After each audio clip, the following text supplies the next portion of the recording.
Que la gracia y la misericordia de nuestro Señor Jesucristo sea con todos ustedes y que también su palabra aquí proclamada pueda llegar a sus vidas. Amén. Pueden tomar asiento.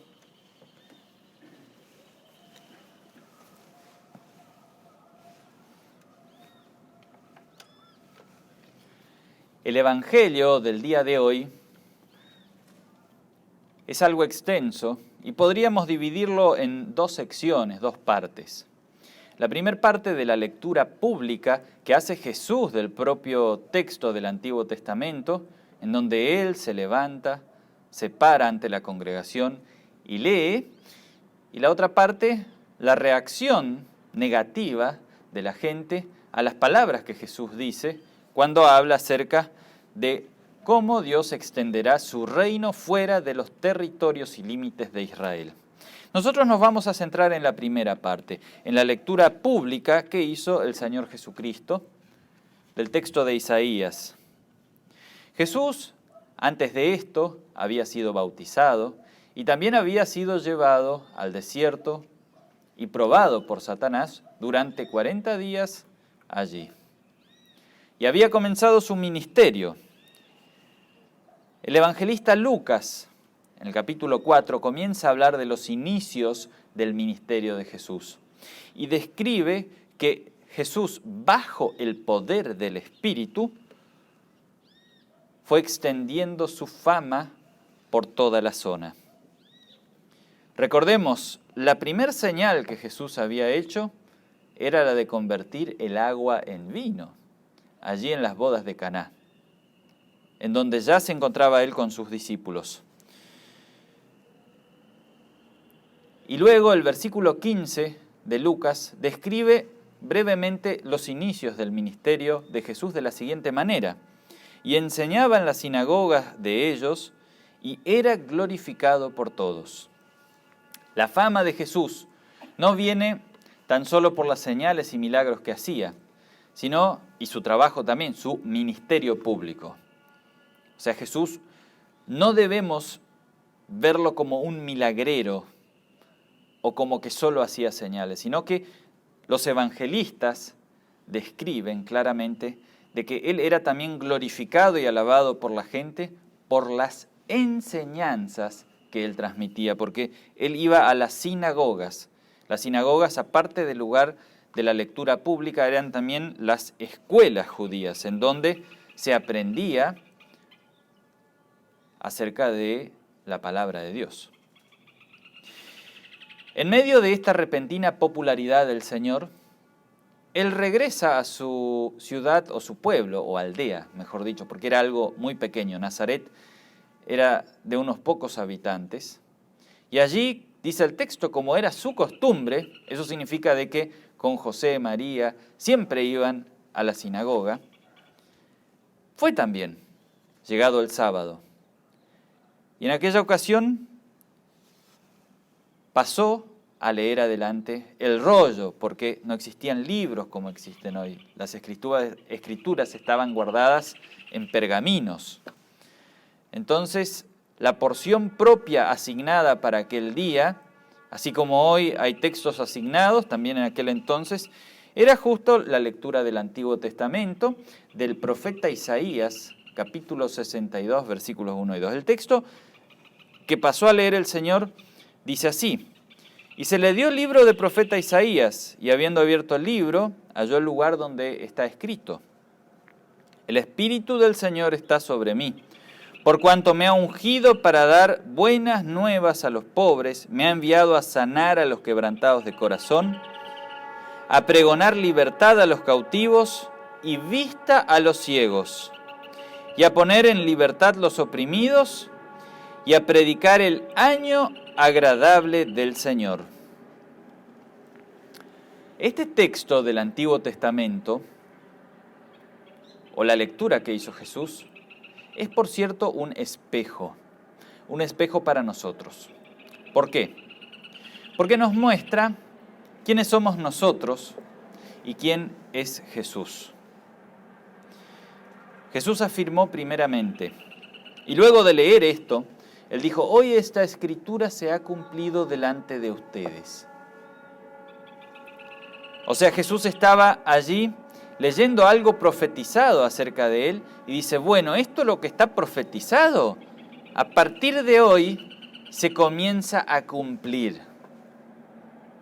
Y lo importante, lo que tenemos que tener en cuenta es que esto que dice Jesús no ha concluido aún.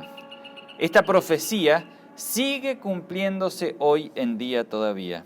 Y Jesús dice aquí, afirma primeramente, el Espíritu del Señor está sobre mí y me ha ungido. La palabra ungir para nosotros suena extraña, porque no la usamos frecuentemente. Ungir era derramar aceite, se estima que aceite de oliva, porque era propio de aquella zona, sobre objetos, pero en especial sobre personas, para consagrar o dedicar a las personas a un trabajo específico dentro del pueblo de Dios. Se ungían a sacerdotes, se ungían a profetas, se ungían también a los reyes. Las profecías del Antiguo Testamento acerca de aquel Salvador que vendría, siempre lo asocian con el ungido. Pero ¿con qué fue ungido Jesús? ¿Con qué aceite?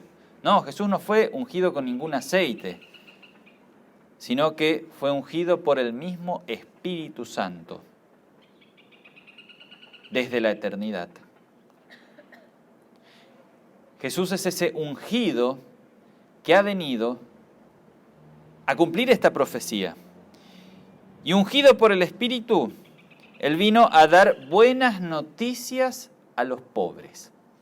¿Qué significa esto? Que hay que para recibir o estar calificado para recibir las buenas noticias del reino hay que ser pobre. No, no debe entenderse literalmente esto, pero sí metafóricamente. ¿Qué quiere decir eso? Que este texto debe interpretarse a la luz de Mateo, capítulo 5, versículo 3, en donde Jesús dice, bienaventurados los pobres en espíritu, porque de ellos es el reino de Dios. ¿Qué significa esto? Los pobres en espíritu, los pobres, son aquellos que no tienen nada para ofrecer a Dios, no tienen un corazón agrandado, no tienen un corazón arrogante, sino que se acercan al Padre como mendigos, porque no tenemos nada más que recibir. Y esa es la manera por la cual el Señor quiere que siempre nosotros vivamos como cristianos, como verdaderos mendigos, que necesitamos y dependemos de la pura gracia y misericordia del Señor. La profecía dice, me ha enviado a sanar a los quebrantados de corazón. El pecado lastima, el pecado hirió, lastimó, devastó al pueblo repetidas veces. ¿Cuál era el mayor pecado del pueblo de Israel? Era la idolatría. Sus rodillas con frecuencia se inclinaban a otros dioses,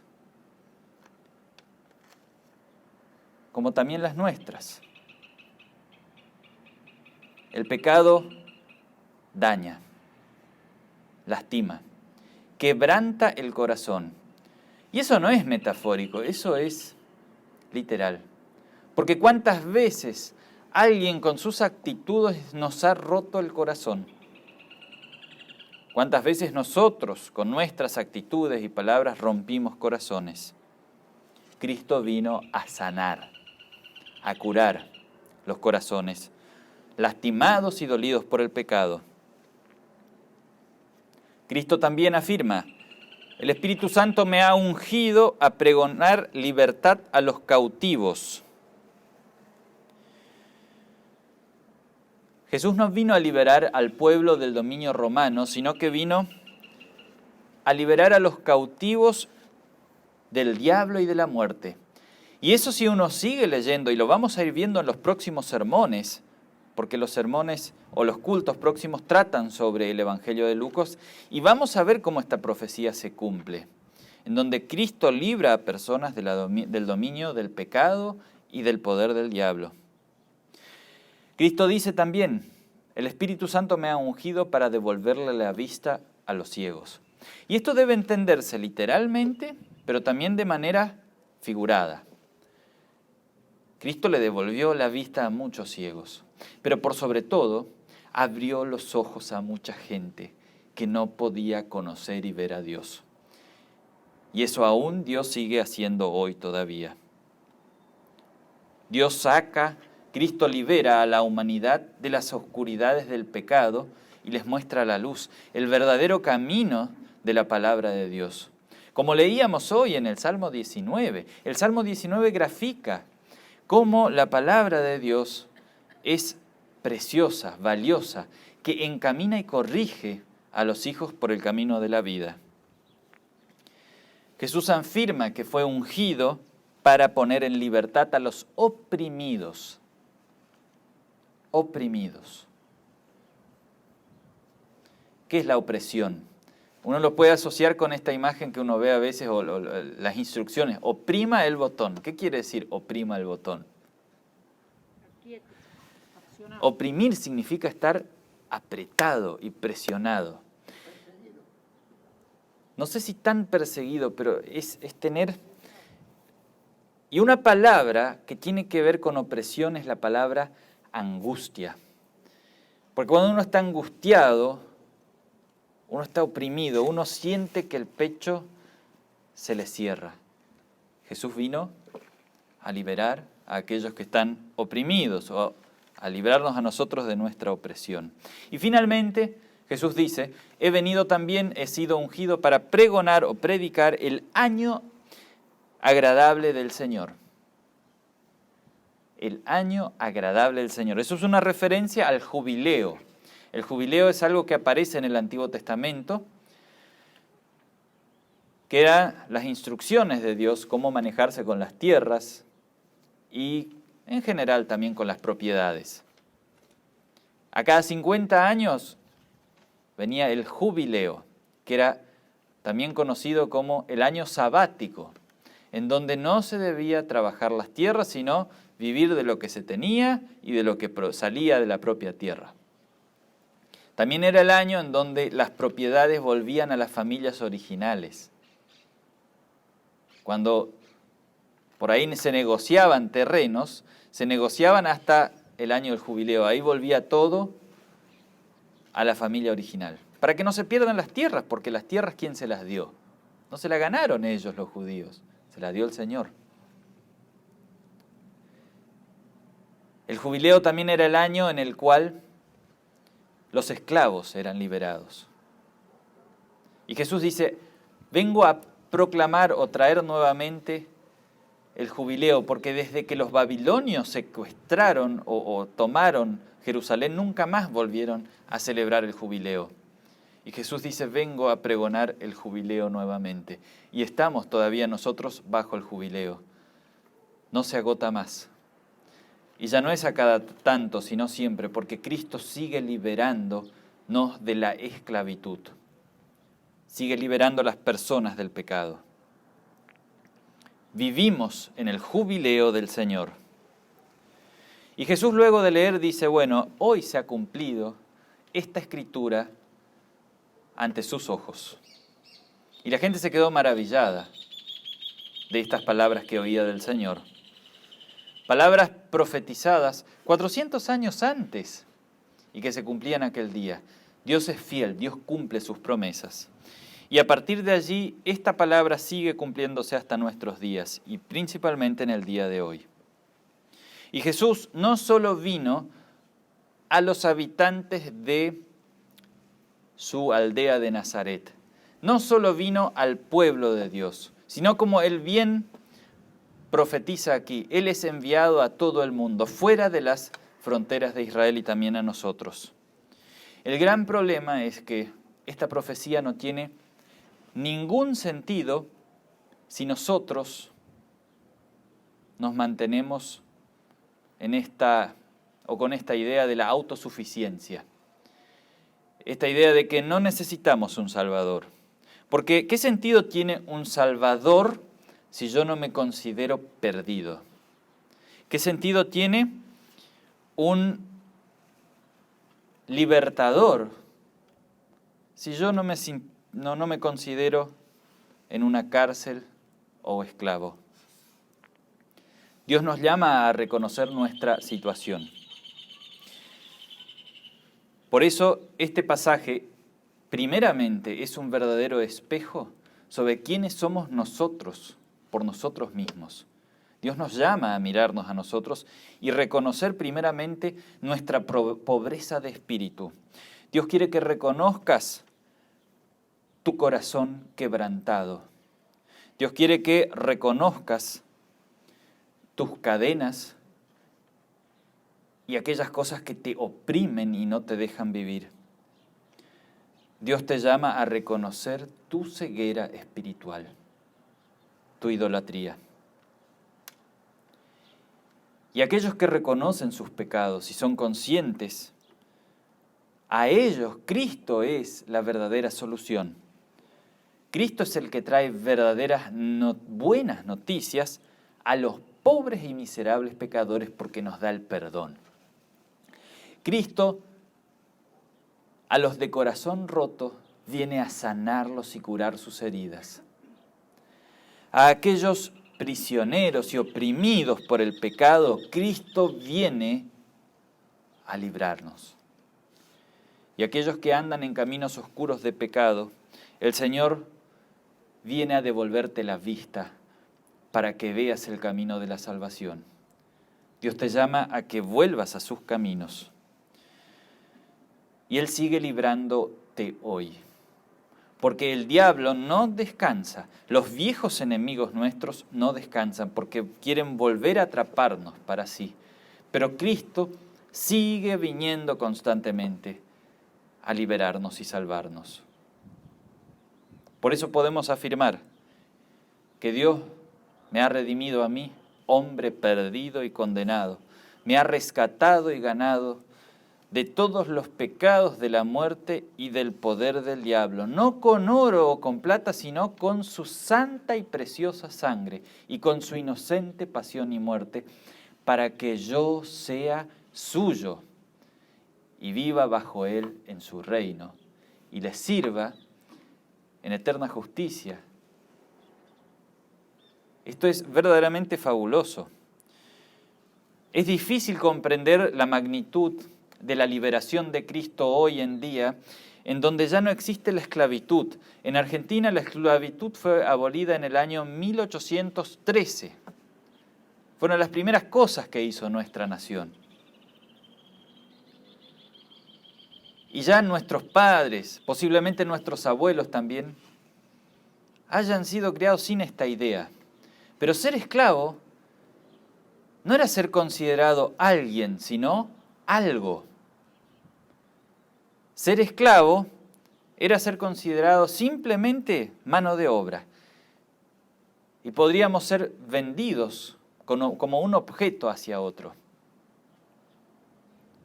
El esclavo siempre tenía un amo, no podía guiarse por sí mismo. Y Cristo es el que vino a librarnos de la esclavitud, porque naturalmente nos terminamos sometiendo bajo un amo perverso. Y nos libró y nos colocó en un lugar, en su reino. Ahora somos siervos, pero no solo siervos, sino que también Cristo nos ha convertido a partir del día de nuestro bautismo en hijos. Y el hijo tiene derecho a el esclavo no, pero el hijo tiene derecho a la herencia en la casa del Padre. La herencia que nos ganó el hijo.